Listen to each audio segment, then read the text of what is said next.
Health Education Program ng Adlang Biyernes. Of course, with Doc Jan Paul de Asis. Doc Jan, kumusta? Kamusta, Tarlene? And welcome again sa ato ang NANS Health Education Program. Og ning higayon na, Doc, atong hinabion ang mga nakagamit sa atong NANS products. Ayan. Okay, Doc, ato unahon.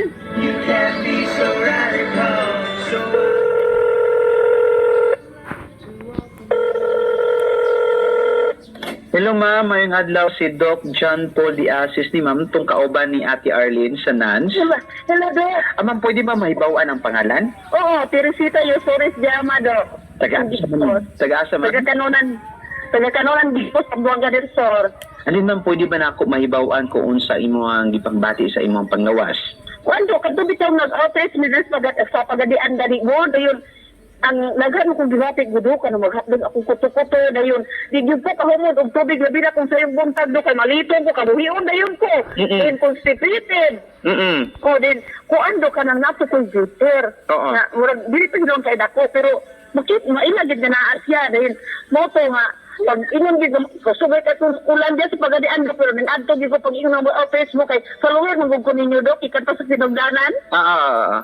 Then, moto, imo ang girisita sa kuha ka ng dance herbal capsule, dayon UAID, then katong sa constipated, ka ng non-scorn coffee, then ako pong mga mata do, kanigong senior na dok. Labo na po kayo sa nanaw, then imo ako pong girisitahan og danan sa eye drop.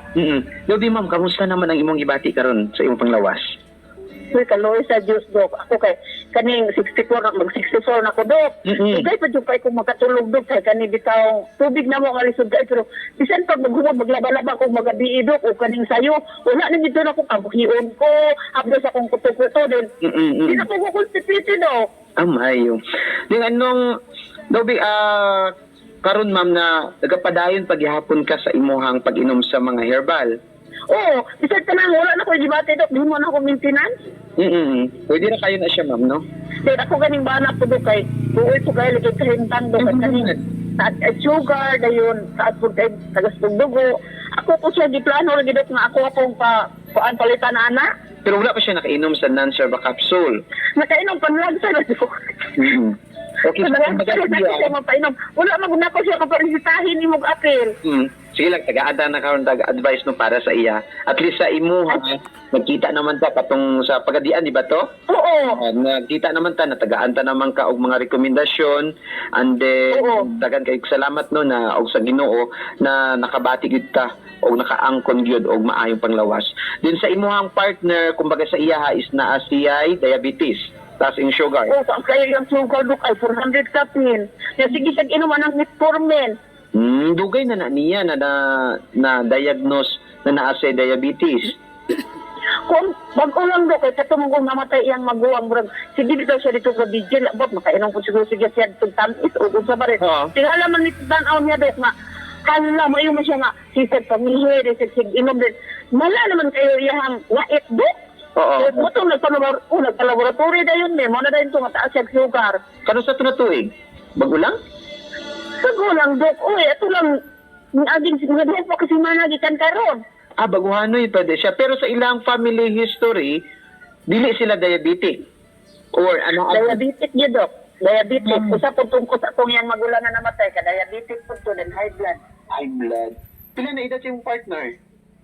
65, Dok. 65. Okay, muhata kita noon na gamay na overview para sa ato akong mga listener with regards sa naay mga problema sa diabetes. Ang diabetes, mao kinino yung dili makontrol-control yung blood sugar sa ato ang lawas. Ang diabetes, pwede siya na makuha na gikan gyud sa ato ang genes or mga hereditary. Kumbaga, sakit sa ato ang pamilya. Nakaliwatan, Dok, no? Oo, so kumbaga sa kaliwatan ba? So kung anaagin na sa inyong family na naay mga sakit na diabetes, taas ang mga possibility na pwede po na ma-develop sa ilahang mga anak. Lalo na kung dili nindot ang mga lifestyle, and then kung naanay mga edad-edad, so posible dito siya na ma-develop yung diabetes. So kayang diabetes, good, kumbaga anaan naman sa ilahang genes. Kumbaga ang ilang pancreas, ang ilang B cells weak or luya. So mao to na kinahanglan gyud na paligunon gyud ang ilang mga B cells.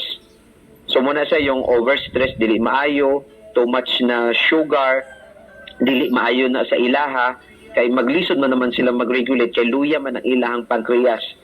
And then yung ginatawag po nato ng mga GMO, mga genetically modified organism, kung pwede iwasan ng yun ang mga GMO. Kay take note, Sa mga karne, Dok, no? mga GMO katong yung mga gipapaspas o padako ba ng mga mananap. Ay, oo. Ato siya. Kay ang may tabo manggod ato, 'di ba, ang luya na organ sa iyaha is yung pancreas. So ang pancreas niya katong sa B cells niya, mao to yung luya, dali siya ma-damage. So kay tungod dali siya ma-damage, kinahanglan siya sa nindot ug maayo na klase na protein ang ihatag sa iyaha. Kung ang ihatag nimo na klase na protein is katong GMO, katong mga genetically modified organism, once na kato ang madawatan o kato ang gamiton sa imong lawas sa pag-repair sa imong B cells, ang may tabo ato, dili to siya dawaton sa ato ang immune system. Kay modify to siya na protein. So ang mahitabo, ang imuhang immune system ang muatake sa imuhang kaugalingon na B cells. Kala. So, mao na siya na ginatawag ang diabetes, usa siya ka autoimmune disorder. Kumbaga, ang imuhang lawas ang ni-atake mismo sa imuha. Mali nang maniwang, Dok, no? Ang pangutana, dili di ay kaila ang ato ang immune system, ngano atakihon man gid niya ang ato ang kaugalingong lawas. Ay, Dok.